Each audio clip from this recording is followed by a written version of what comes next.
devotees.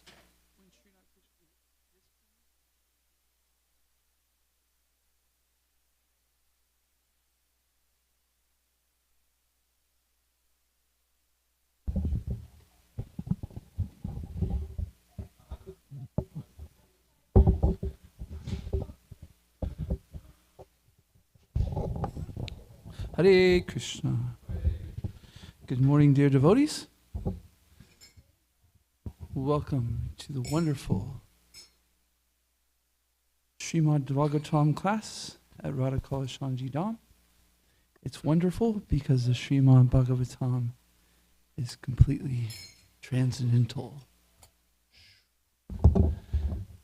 So we just hear from Srimad Bhagavatam and our life can be complete. It will encourage us to chant the holy name in the right state of mind.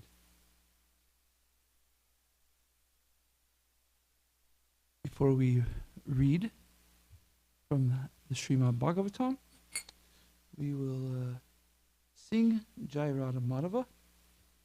If you want to get your reading ready, we will be reading from the 6th canto, chapter 16. I know 29 is the focus verse. I believe it's 26 through 33.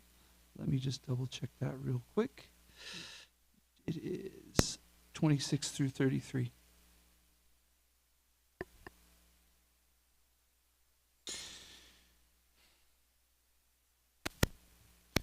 Jaya Radha Madhava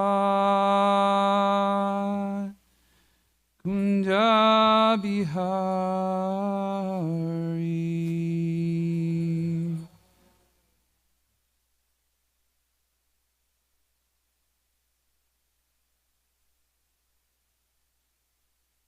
Jaya Radha Madhava Kunja Bihari.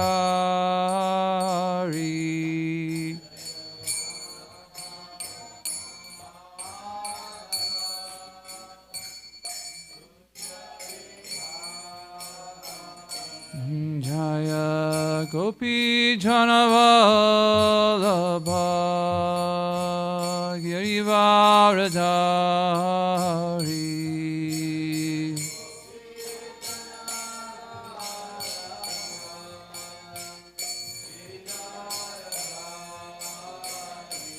Jaya Gopi Janavallabha Girivaradhari.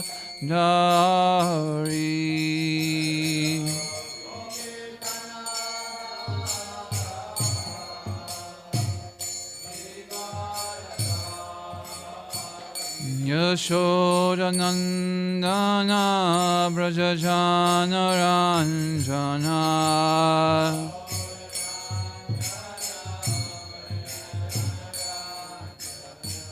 Yashodanandana Brajajana Ranjana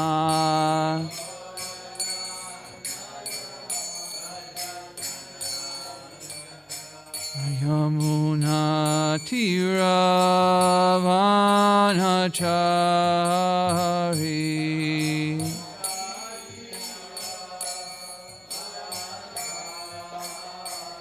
Yamuna Tiravanachari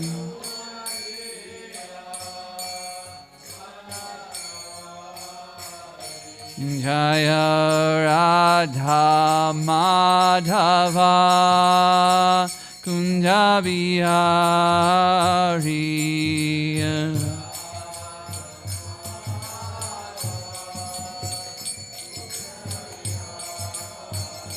Jaya Radha Madhava Kunja Bihari.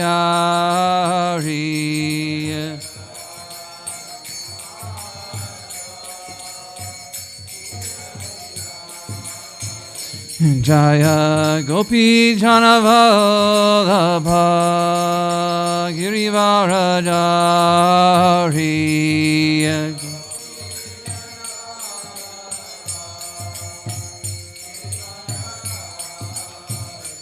Jaya Gopi Janavallabha Girivaradari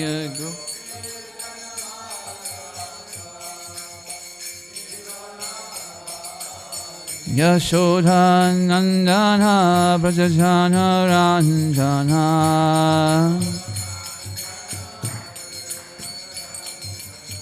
Yashodhanandana Brajajana Ranjana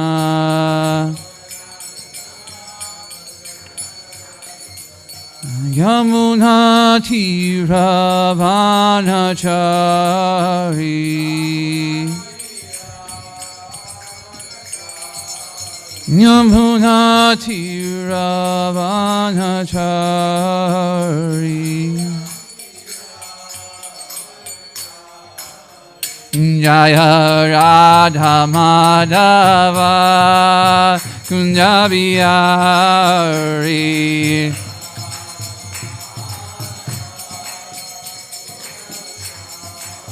Hare Krishna Krishna Krishna Hare Hare Hare Rama Rama Rama Hare Hare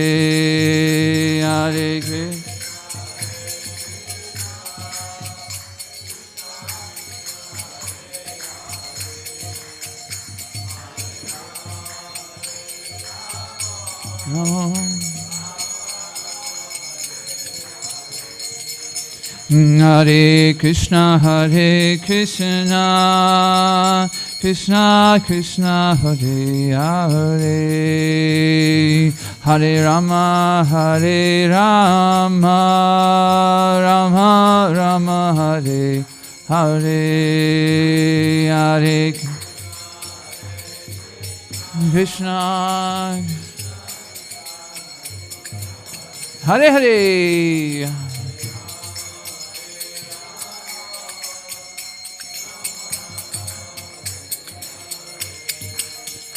Hare Krishna Krishna Krishna Hare Hare Hare Rama Rama Rama Hare Hare Hare Krishna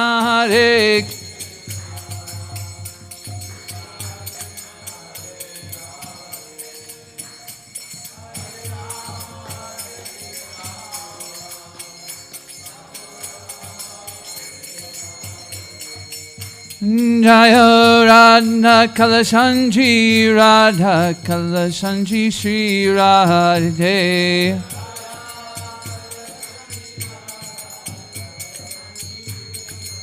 Jaya Radha Govinda Shri Radhe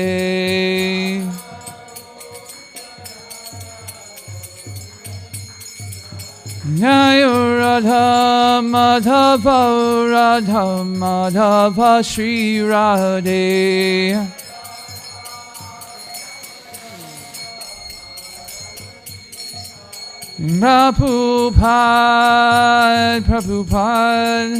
Prabhupada Jaya Prabhupada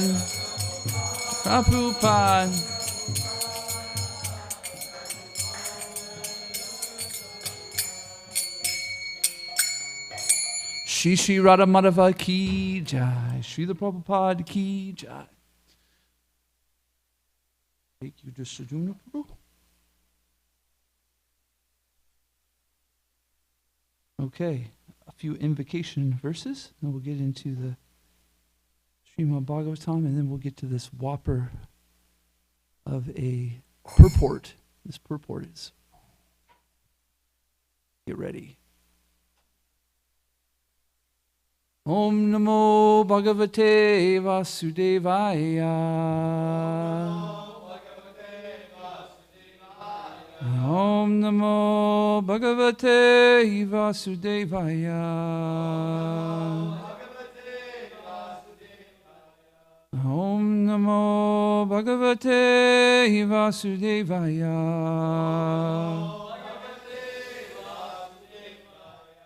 And if we can do these invocation verses, both the Sanskrit and English together, please. Narayanam namaskritya naram chaiva narottamam devyam sarasvatim vyasam tato jayamudirayet. Before reciting this Srimad Bhagavatam, which is a very means of conquest, one should offer the respectful obeisances to the personality of Godhead, Narayan Rishi, the supermost human being, unto Mother Saraswati, the goddess of learning, and to Srila Vyasadeva, the author. Nashte prayesha abreshu nityam bhagavata sevaya bhagavati utama shloke bhaktir bhagavati naishtaki. By regular attendance in the Srimad Bhagavatam, by rendering service to the pure devotee, all that is troublesome in the heart is almost completely destroyed. In loving service unto the personality of Godhead, whose praised with transcendental songs is established as an irrevocable fact. Om Gyantimarandasya Gananjana Shalakaya Chakshuranmlitam Yena Tasmai Shri Guruve Namaha. I was born in the darkness of ignorance, and my spiritual master opened my eyes with the torchlight of knowledge. Obeisance unto him, to them. Okay, let's go to chapter 16, and we'll go right here to 26, and we're going to read up to 33, and then we're going to focus on text 29.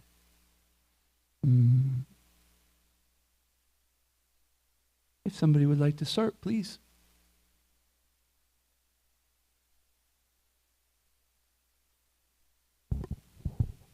Sri Sukadev Goswami continued. Narada, having become the spiritual master of Chitraketu, instructed him fully in this prayer because Chitraketu was fully surrendered. O King Parikshit, Narada then left with the great sage Angira for the topmost planet known as Brahmaloka. So, Chitraketu got Harinam initiation. Wow. Fasting and drinking only water, Chitraketu for 1 week continuously chanted with great care and attention the mantra given by Narada Muni.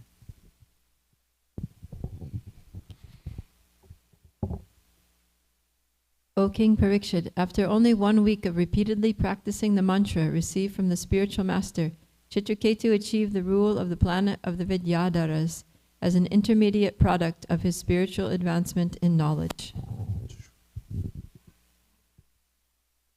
Thereafter, within a very few days, by the influence of the mantra that Chitraketu had practiced, his mind became increasingly enlightened in spiritual progress, and he attained shelter at the lotus feet of Anantadev. Upon reaching the shelter of Lord Shesha, the Supreme Personality of Godhead, Chitraketu saw that he was as white as the white fibers of a lotus flower. He was dressed in bluish garments and adorned with a brilliantly glittering helmet, armlets, belt, and bangles. His face was smiling, and his eyes were reddish. He was surrounded by such exalted, liberated persons as Sanat Kumara. As soon as Maharaj Chitraketu saw the Supreme Lord, he was cleansed of all material contamination and situated in his original Krishna consciousness, being completely purified.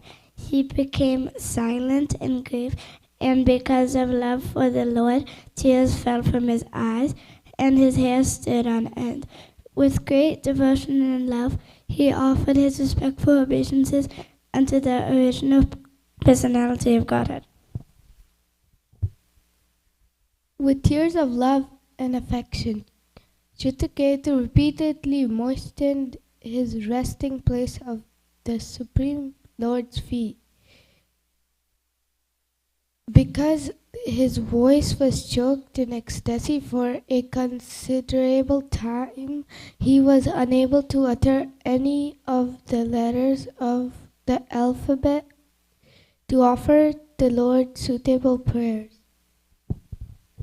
You ever been choked up so much you can't even talk? It's an interesting feeling, isn't it?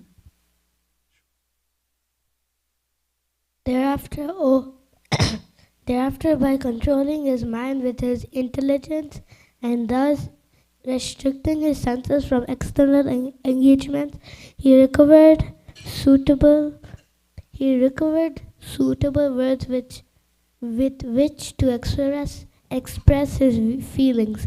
Thus he began offering prayers to the Lord, who is the personification of the Holy Scriptures, the Satvata Samhitas like the Brahma Samhita and Narada Pancharatra, and who is the Supreme Personality of all. He offered his prayers as follows. Okay. Let's go to 29, please. Text 29. 6:16:29.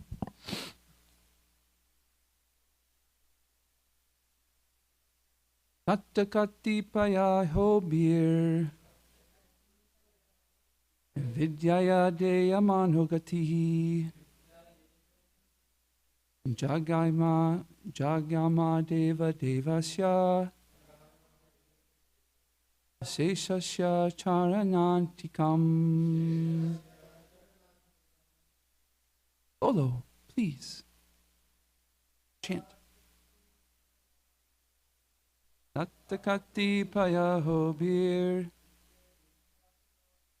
vidyayeda monogati jagama deva devasya sheshasya charanatikam. Tattakati payahobir vidyayeda monogati Jagama Deva Devasya Sheshasya Charanatikam Tatikanti Pahovir Vidyayeda Kamanogatahi Jagama Deva Devasya Sheshasya Charanatikam Tattakati payahobir vidyayeda manogati jagama deva devasya seshasya charanatikam. Let's read the Sanskrit and translation together, please. Tatta, thereafter, Katipaya Abobahi, within a few days, Vidyaya, by the spiritual mantra, Idya Mana Gatihi, the course of his mind being enlightened, Jagama went, Deva Devasya, O the master of the lords and demigods, Sesha, Lord Shesha, Shanan Antikam, to the shelter, lotus feet. Translation and purport by His Divine Grace, A.C. Bhaktivedanta Swami Srila Prabhupada Ki Jai. Thereafter, within a very few days, by the influence of the mantra that Chitraketu had practiced, his mind became increasingly enlightened in spiritual progress and he attained shelter at the lotus feet of Anantadev. Report. A devotee's ultimate achievement is to take shelter of the lotus feet of the Lord in any one of the planets in the spiritual sky. As a result of rigid execution of devotional service, a devotee receives all material opulences if these are required. Otherwise, the devotee is not interested in material opulences, nor does the Supreme Lord award him them. When a devotee is actually engaged in devotional service of the Lord, his apparently material opulences are not material. They are all spiritual. For example, if a devotee spends money to construct a beautiful and costly temple, the construction is not material, but spiritual. Nirbandha Krishna Sambade Yuktam Vyagyam Uchate. A devotee's mind is never diverted to the material side of the temple. The bricks, stones, and wood used in the construction of the temple are spiritual, just as the deity, although made of stone, is not stone, but the Supreme Personality of Godhead Himself. The more one advances in spiritual consciousness, the the more he can understand the elements of devotional service. Nothing in devotional service is material. Everything is spiritual. Consequently, a devotee is awarded so-called material opulence for spiritual advancement. This opulence is an aid to help the devotee advance towards the spiritual kingdom. Thus, Maharaj Chitraketu remained in material opulences ad Vidyadhara Pati, master of the Vidyadharas. And by executing devotional service, he became perfect within the very few days and returned home, back to Godhead, taking shelter of the lotus feet of Lord Shesha Ananta. A karmi's material opulence and a devotee's material opulence are not on the same level. Srila Madhavacharya comments in this way: Antyanhara manan Vishnum upasanyanya samipagya bhavade yoga tahai tasya padam vam pramanoyan naraha. By worshiping Lord Vishnu, one can get whatever he desires. But the pure devotee never asks Lord Vishnu for any material profit. Instead, he serves Lord Vishnu without material desires and is therefore ultimately transferred to the spiritual kingdom. In this regard, Srila Vira Argava Acharya comments, Ateshta Gatir Iti Artaha. By worshiping Vishnu, a devotee can get whatever he likes. Maharaj Chitraketu wanted only to return home, back to Godhead, and therefore he achieved success in that way. Wow. What a purport, huh? So, there was a study done, and people were really interested on what is it that helps people to be successful. And they said that they wanted, please give us the 5 top reasons why people are successful. So after some time doing the study, they came back and they go, well, to be honest with you, we actually don't have 5 things. We can give you 1 thing. What makes somebody successful? Anybody have a guess? Or no. I mean, maybe you know it. You're not even guessing. I know the answer. What? Go ahead. Persistence. Very nice, right? To be successful, you have to remain persistent. Any other? Juno.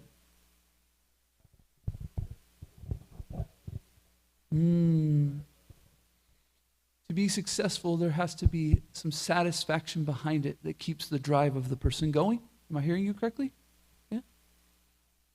Yeah? Any adjustments in that? I want to hear you correctly. I was thinking about how there are so many different definitions for success. Some people might see material success as success, financial success as success, spiritual success, just contentment as success. So it really depends on what you view as success. Yeah. So then it's actually possible to be successful without any material stuff if you're satisfied in it. Yeah, yeah. So let's define success as progressing towards one's goals or desires.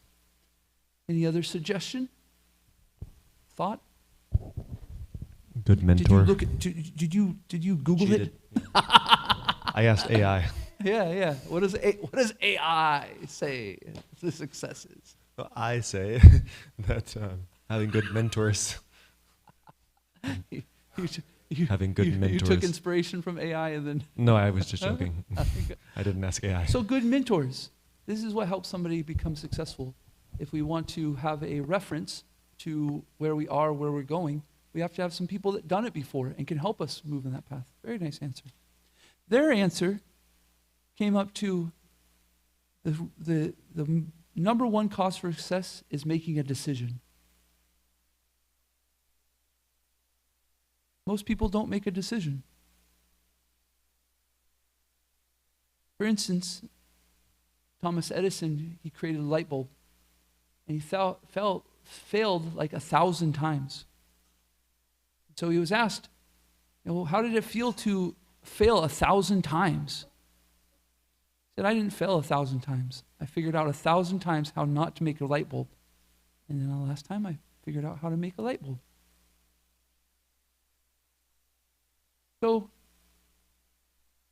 Krishna consciousness is a lot like this. Because sometimes we go through life and we don't even know what decisions we're making. We go on autopilot. Doot, doot, doot. We turn our Tesla car onto self-drive. But to have some direction in our life, we have to make a choice. And when we choose to become Krishna conscious, to know Krishna, something amazing happens. Everything in our life no longer becomes material, it becomes spiritual. And this is kind of tough to see because at first when we make this decision, the fan of the laws of karma are still spinning. And let's be honest, we're flickering. Like making a decision, but we're kind of like, testing it out, right? Going back and forth. Is this the right choice? Is this? So in Krishna consciousness, our devotional service can always be done first by making a choice that it is devotional service. I am doing this only for the pleasure of Shri Shri Radha Kalashanji, for Krishna. If we don't do this, we might get lucky and it might be devotional service, or we might get distracted by some kind of material desire, and all of a sudden we start to go off the path.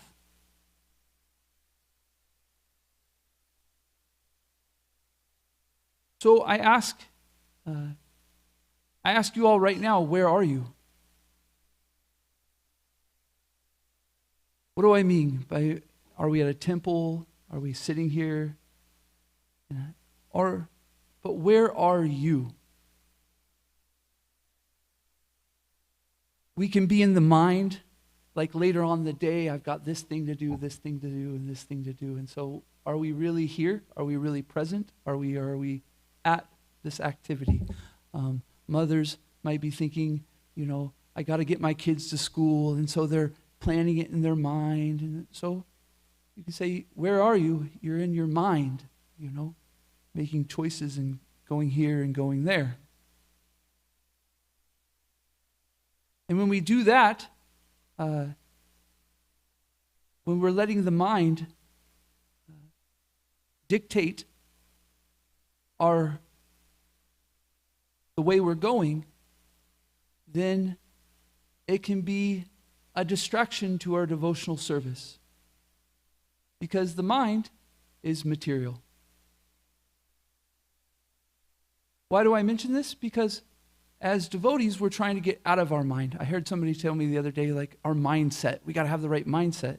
And I thought, no. We have to have the right heart set. Our mind can be a friend or an enemy. But the heart, who we truly are, that spirit soul that's presided in the heart, that's who we truly are. And when we come into a space where we think, my heart is sitting at the lotus feet of Shri Shri Radha Kalashanji, then you know what happens with the mind? It automatically falls in line. It can't take us anywhere that's not for the purpose of serving Krishna. It's really quite an amazing thing. So, I'd like to take a minute and maybe we can do a little meditation and see, or a little thought, a little consciousness, not even mindset. And take a deep breath and ask ourselves, where is our heart?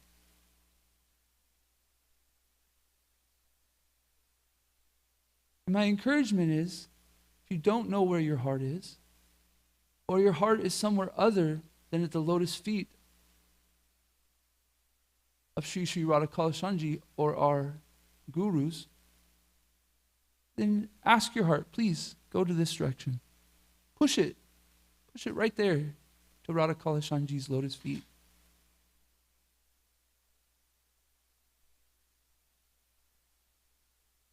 and you, if this is something that makes sense to you, often when I try to put myself at the lotus feet of Sri Sri Radha Kalashanji, I imagine myself paying my obeisances. So I'm in the heart, I'm paying my obeisances right at their lotus feet. You might see something different. Where is your heart? Now, I apologize if this is a little quick. Sometimes we can have a lot to say, and so we kind of move quickly in Srimad Bhagavatam. So if you're at the lotus feet of Sri Sri Radha Kalashanji and you're saying, Nanda Braja, shut up. I like this. I apologize. You'll notice if you are able to get to that space, that heart space at the lotus feet of Sri Sri Radha Kalashanji, that automatically your mind is not disturbing you. It's not pulling you away from this or that. When your heart, when you are at the lotus feet of Krishna, then automatically the senses, the mind, the intelligence, the false ego, they go, okay, we are your servant. This is the blessed place to be. How can I help? But they're very tricky, so then when we're not at a place where we're making the choice to become Krishna consciousness, they can often pull us off. So why am I mentioning this? I'm mentioning this because as devotees, we are very rigid, as Srila Prabhupada says in the purport, in our devotional service. Then our heart stays at that place. Our consciousness stays at that place at Sri Sri Radha Kalashanji's lotus feet. And in that space, in that place, Radha Kalashanji starts introducing things into our life that are only for his service. He's doing that anyways. However, because we get away from understanding that we are the servant of Krishna and that we're at his lotus feet and that we're his servant, we start to use those in the wrong way. This is called Maya. So what do I mean by that? Krishna is always providing everything we need to become Krishna consciousness, but Maya is we start seeing it separate from Krishna. We start seeing this as something different. It's my material life. Oh, I have my material life, Prabhu, and I have my spiritual life, Prabhu. No, that's illusion, that's Maya. Please, you're a devotee. Make the decision, make the choice that this is nothing but Krishna's mercy. And therefore, if we can't understand in our time and our place the situation of why Krishna is doing what he's doing, then we go to Guru, right? Please, I don't understand this. I don't understand why Krishna is providing this in my life. Please help me understand, because I know that Krishna would not do anything to hurt me.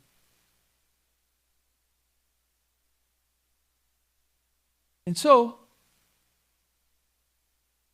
with the instruction of the spiritual master, we start to understand more and more about how Krishna is acting in our life. And this is all given, this is all done, propelled, slingshot by the Maha Mantra. Ketu, he got a mantra from Narada Muni, his spiritual master, and in just a few days he became completely Krishna conscious. And our Guru, His Divine Grace A.C. Bhaktivedanta Swami Srila Prabhupada, is also giving us a mantra for the ultimate cause of life, the highest purpose, the highest success. And he's saying, chant this mantra, and we can be very, very confident that if we chant this mantra, then our life, Krishna will he'll steer us in the right direction.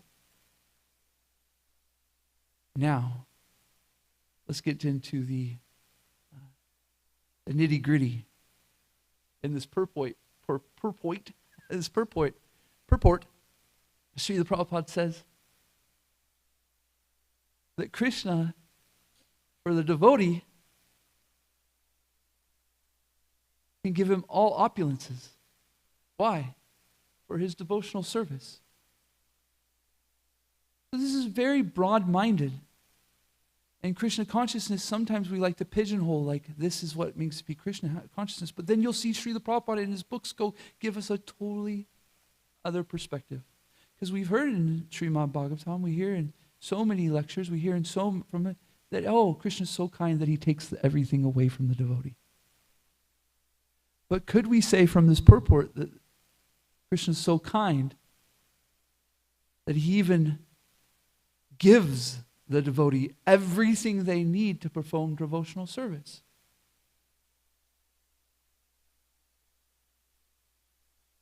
We just have to be ready for it. We have to be ready for whatever Krishna gives to us, is that it's his mercy and that it is meant for our serving him.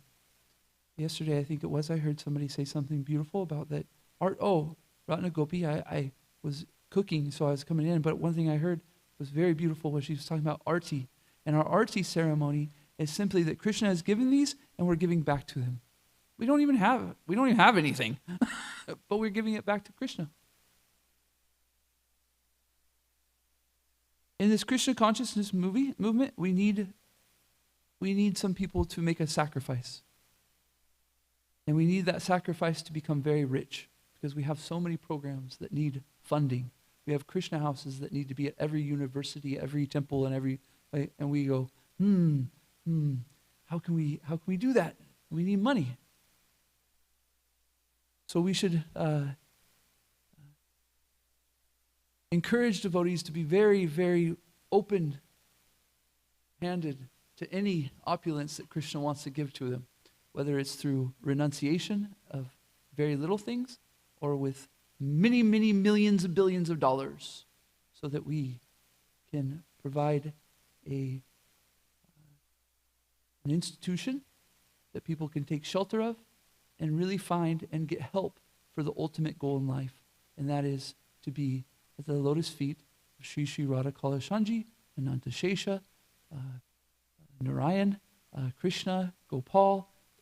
As Srila Prabhupada said in this purport, any one of the spiritual worlds, we take shelter of the lotus feet of the Lord. So, I'll pause there, and it's 8:16, and say, what do you guys think? Any comments? Any questions?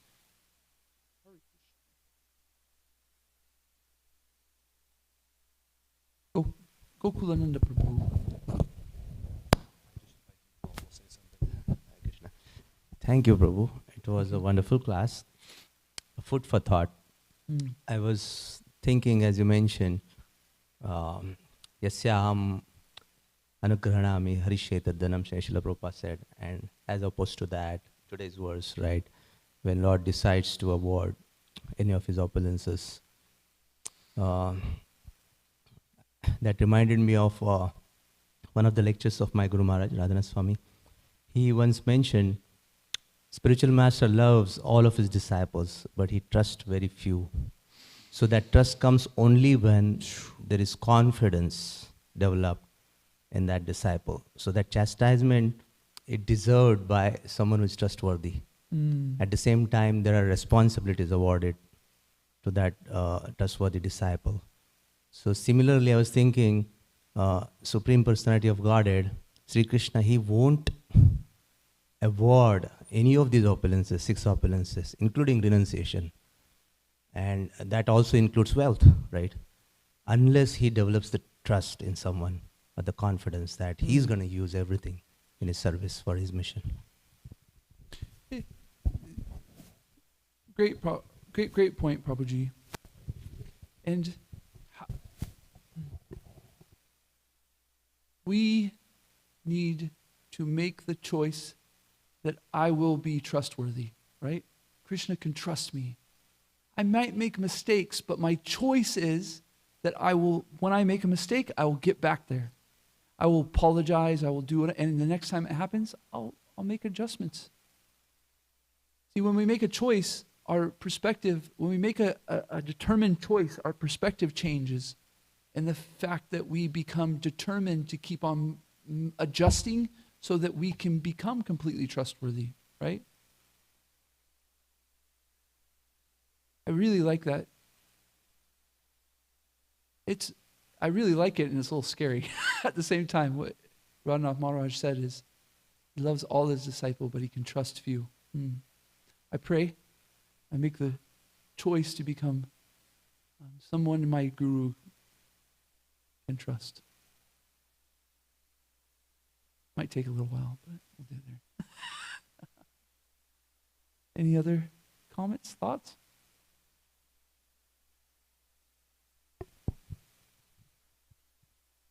Rupa Prabhu? You're pausing too much. No, I just want others to speak. Nishingarupa.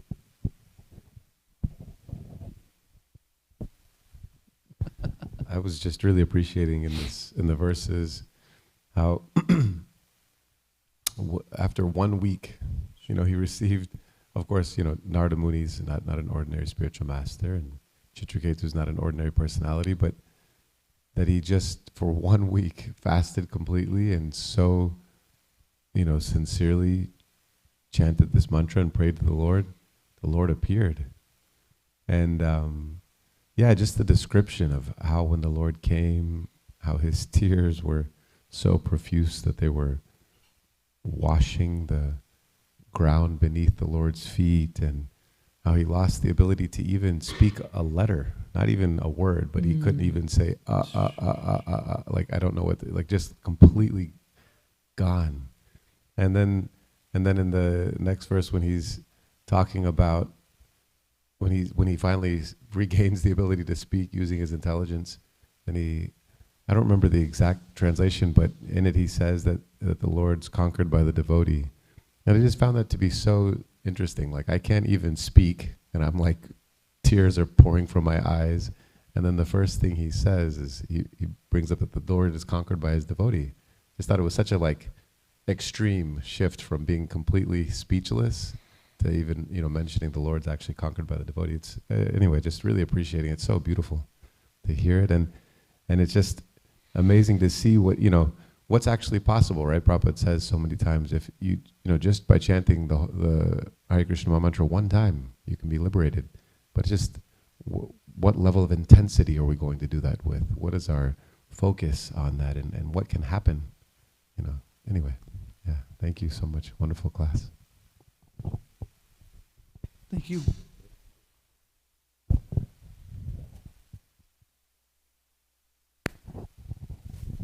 Hare Krishna Prabhu, thank you. Hare Krishna. I was just wondering about one point that you made, because you said that as devotees we shouldn't consider that I have my material life and spiritual life, but that it's all spiritual. And then I was thinking that, when we first come to Krishna consciousness, we do some spiritual practices, but we also may still have our, nonsense that we dabble in from time to time. So if we think that's also spiritual, then we could, be justifying behaviors that are not very helpful for our actual spiritual progress.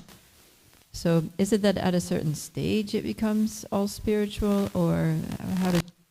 It's when we make a choice, because when we make the choice to become a devotee of Krishna, we're going to experience some things in our life that remind us that that is the right choice. So at this point early in somebody's spiritual life, it's very important to have association with people, because you're going to flip-flop. It's like you're gonna go test the waters. You're gonna, oh, Krishna consciousness, nice. Wait a minute. Really, maybe that was the life. And so Krishna is so kind that when we made the choice, he still provides us to dip our toe in the water for the other experience. However, if we're continuing to make the choice that we want to become Krishna conscious, he will show us through that experience that that's not where it's at. But we have to hear from the people that have done it before, so that we can and stay in that association, or we won't stay. For instance, Srila Prabhupada says in the Nectar of Instruction that when a devotee first comes to Krishna consciousness, the impressions of their past life appear, and it can become very confusing for the devotee. And so therefore they need somebody around them, a mentor, to help them to understand them in the right perspective. Well, okay, what is one way to look at that? I become very happy in my Krishna consciousness. I chant my rounds. Maybe you guys have experienced this. You go to a killer Sunday feast or a killer lecture, and you get done, and you throw off your devotee clothes, and you think, let me go eat some popcorn and chill.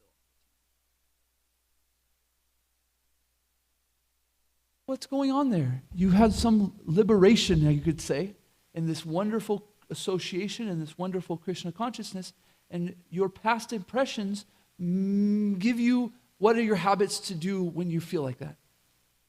And I don't know about you guys, when I do a hard day's work, and I still do, I like to kick off my shoes and kick off my things and go sit and just relax. So we need to be encouraged that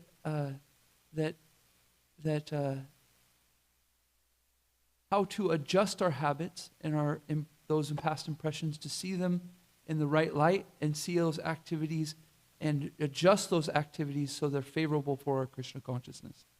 So my thesis, I guess you could say, is what I'm trying to say is that I can very much understand where people get concerned, because it's like, Nanda Braja, you're selling people that when they go do activities that aren't strong, that it's spiritual. But try to understand what I'm trying to encourage is that Krishna has taken control of your life when you made the choice. And it is absolute. When Krishna enters your life, it is absolute. You might be a demon for Krishna if you go down that rabbit hole. Could you imagine being Fritrasura? What is the role? What is your life about? What are the actions that you're taking so that you can become completely Krishna, so that you can become completely Krishna servant?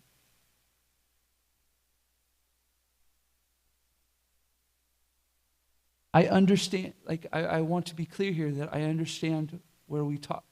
It is very conducive to our Krishna consciousness that we be given an understanding of what material and what's spiritual, and so that we can make those clear distinctions. That's very, very, very important. And so we do have people around there that when Nanda Braja gets onto around us, though, so that when Nanda Braja gets on the Vyasa-san and says, everything's spiritual, we go, well, try to understand that this is part of devotional service too.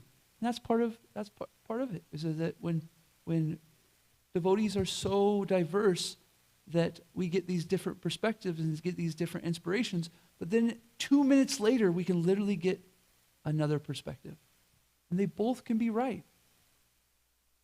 Srila Prabhupada goes in here in this purport and says, the devotee who's purified has all opulences, and the world is at their hand.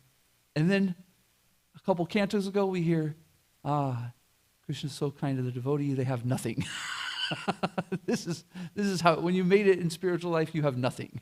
You know, your Krishna takes everything away. It's really quite amazing, you know. That's the wonderful thing about, to me, I'm monologuing a little bit here, so I'll make this one thing. I apologize. Is that Krishna consciousness is so amazing. That it's such an adventure that you're walking this way, and Srila Prabhupada takes you this way, and then you take you that way, and you're going, whoa. Am I supposed to be poor? Am I supposed to be rich? And you, where is my heart? Where am I at Srila Prabhupada's lotus feet? He's giving. And then when we surrender that we're at Srila Prabhupada's lotus feet, then we can see it in the right perspective and go, you know, he's guiding me like this. He's guiding me like that. And Krishna gives us people around us to help us off with that perspective. Gurus. What do you think, Prabhupada Priya? Because I'd like to hear what your thoughts are, please. I liked what you said about how, even if we do get into some Maya or something, something that seems to be very material activity, that, you know, if we're sincere, that Krishna will teach us through that activity. And it reminded me of one verse from Bhagavatam where it says that devotees may, quote, fall down, but they don't experience, even after falling down, they don't experience material life the way someone who was never a devotee experiences it. Mm. You know, because they can't really, because Krishna is still with them. There's that verse, that part from Nectar of Instruction and Purport, where Prabhupada says that anybody who has once surrendered to Krishna, Krishna forcibly drags them back home, back to Godhead. So, yeah, of course, no one can force anyone, but yeah, he helps us by making, arranging circumstances in such a way that we realize, maybe the easy way or the hard way, that material life is not enjoyable, and the only way we can be happy is with him. Mm. But I think that if we have good mentorship, and we do have this ability to discriminate between what's favorable and unfavorable, I think that's more helpful than what's material and what's spiritual. What's favorable for our spiritual progress and what's unfavorable.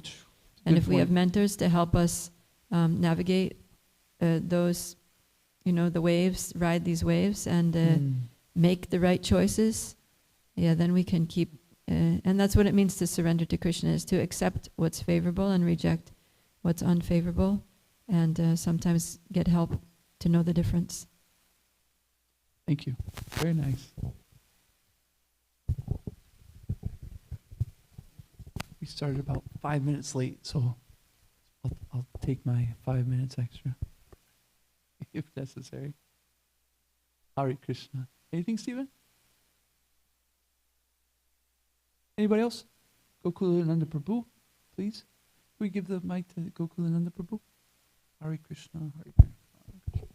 Yeah, I was thinking about this, and specifically talking about the controversial, apparently, there is a controversy. Like in Bhagavatam it says, demigods are immortal. So when it is said they are immortal, are they really immortal? They're not. It's just a very long span of life, that is what is referred to. Or when it says karmani nirdhati kintu cha bhakti bhajam, does it mean immediately, as soon as you take up to Krishna consciousness, all the karmas are gone? One Prabhupada disciple said, if that has happened, then you don't have this material body anymore, because material body is a product of your karma. You'll be a ghost. So there is this time element which is relative. From our perspective, like if we compare to the ants and other small insects, it is relative. For them, the time span is too long. For us, it is short. So if you look at the things from 16,000 feet, they appear very small. But at the ground level, they appear too big. So from Krishna's perspective, whenever such quotes are there in the scriptures, that time span is too short. So in that sense, going back to what you said, right, everything is spiritual, that holds good, you're right. Because from Krishna's perspective, anyone who has come to Krishna consciousness, Lord Chaitanya said, even once anybody says Hare Krishna, is a devotee. But we know there is a science of nectar of devotion, right? There are stages, and there is anartha nivritti, and so on and so forth. So from that higher level perspective, Krishna's perspective, it is so short, it is so tiny. Prabhupada says when we go back to spiritual world, is as if, snap of the finger, as if I never went anywhere. But when we are here in this mortal world, it is such a huge, unlimited span, going back and forth in Mahavishnu's body, coming back, going in again. So actually there is no controversy. It is just the, perspective of looking at it. From our perspective, it appears, yes, there is purificatory process, and there is a material angle and there is spiritual angle also. So that is also good.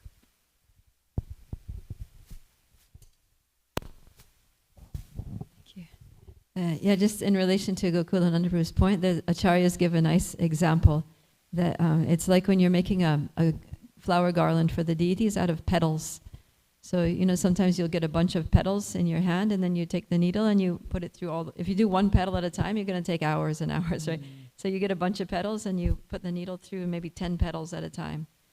So in that movement, it's like, it's done, right? Like in one swoop of the needle, all those petals are on the string. So from Krishna's perspective, it's like you come to Krishna consciousness and it's like pure, The needle goes through, you're all pure. Everything's spiritual. But then if you look at it, what's actually happening is one petal, the needle's going through one petal, and then the next petal, and then the next petal, 10 times and 100 times, and and then you have a garland. So yeah, so from the perspective of eternity, it's like zoop, you're done, you're pure, you're home. But from our perspective down here, where the time is different, it's like, oh my God, am I ever going to get through this petal? Is the needle ever going to get through the petal? Right? And Krishna's just like, zoop, done, garland. Yeah. So we have to be patient and try to see that this life is short and things are happening very fast, and before you know it, we're going to have a beautiful flower garland that we can put on Krishna. Haribo.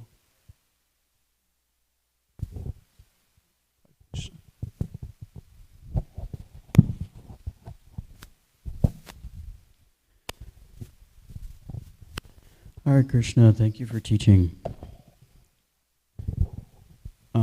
I just wanted to share my notes and reflections. It's kind of like a process of my mind engaging with what is said so that my heart can understand it. So it is a choice, not a feeling, to direct my heart towards Krishna. Just like the sublime feeling of feeling at home in the ashram when visiting, it is still my choice to move in and engage myself in Krishna's service. The Maha Mantra propels my heart towards Krishna. Krishna is giving me everything I need to perform devotional service. The Lord is conquered by the devotee when we allow ourselves to be conquered by our love for Him. Then I wrote some more notes, then I went back to it and I said, when we choose the actions that allow ourselves to be conquered by our love for Him. And thinking all activities are spiritual can justify hindering activities to our spiritual life. Experiencing the hindering activities, Krishna can use to show you it is hindering and not what is helping, as long as you continue making the choice to grow in Krishna consciousness. How do you make the choice? Do you say it loud? Do you make actions like chanting and Hello? Oh. Daniel, we want to hear you fully.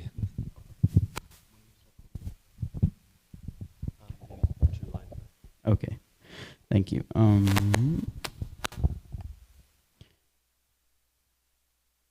How do you make the choice? Do you say it out loud? Or as long as you continue making the choice to grow in Krishna consciousness, how do you make the choice? Do you say it out loud? Do you make actions like chanting, engaging with devotees? And then I thought about defining choice. What is choice? Choice, the decision to take action. That's how I defined it. And contradictions, I've been thinking a lot about contradictions because I've been seeing them everywhere and my mind just keeps going, contradictions, contradictions. Why so many contradictions?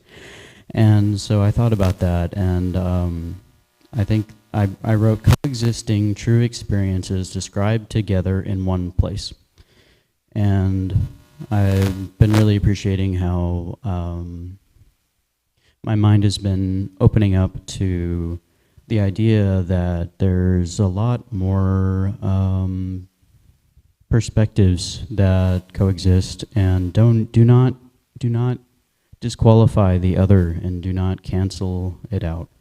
And even in Maya, if we are sincere, Krishna will teach us through that activity. He shows us what we need to understand. If we are sincere that Krishna will teach us through that activity, He shows us what we need to understand to move forward and grow. That's all I got. Thank you.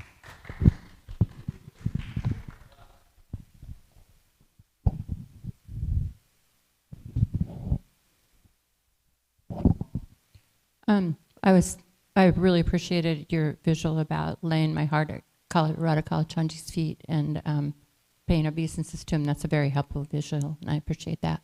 And then I wanted to comment about what Prabhupada Priya was saying about if we do things that are unfavorable, we might start justifying them. And I don't have much experience. I have a long ways to go. But in my experience, when I start doing something that's not favorable, pretty soon it loses its luster, and I see that. So rather than Krishna taking things away from me, He allows me to give them up, and then that way I'm not resentful. So we see it all the time. We see people who have lots of money say, it doesn't make me happy. So, I think that that the things that aren't favorable become, like I say, they lose their luster, and we make the choice to give them up and to turn back to spirituality rather than to have Krishna make the choice for us. That wouldn't be free will, and that wouldn't be favorable.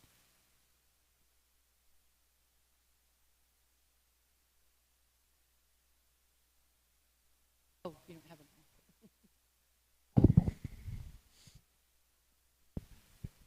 Got my mic stolen away. I'm playing. So we spoke today about making a decision. That life, we have to make a conscious decision.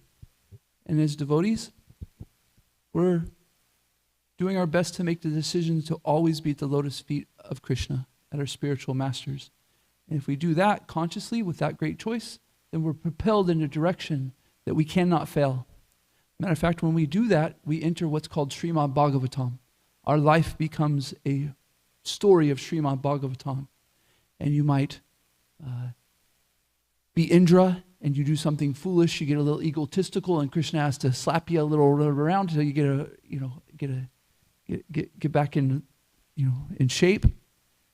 You might be Chittaketu, where you get all opulences. You might be Sridham Brahmachari, who's Sridham Brahma, who is very poor, and Sudam, sorry, did I say Sridham? Sudam, Brahmin, who is very poor, and his offering to Krishna is just some chipped rice. They say that chipped rice is like when you were a kid and you had cereal and you were eating your Wheaties, and the powder in the bottom of the Wheaties, this is like puffed rice, just like the crumbs of your Wheatie box. And he gave it to Krishna, and Krishna was so happy. Who knows what your position in Srimad Bhagavatam is? But if you make the choice and you lay your heart at the Supreme Personality of Godhead's feet and Srila Prabhupada's feet, then you are in Srimad Bhagavatam, and have fun. And it's a wild ride. Hare Krishna.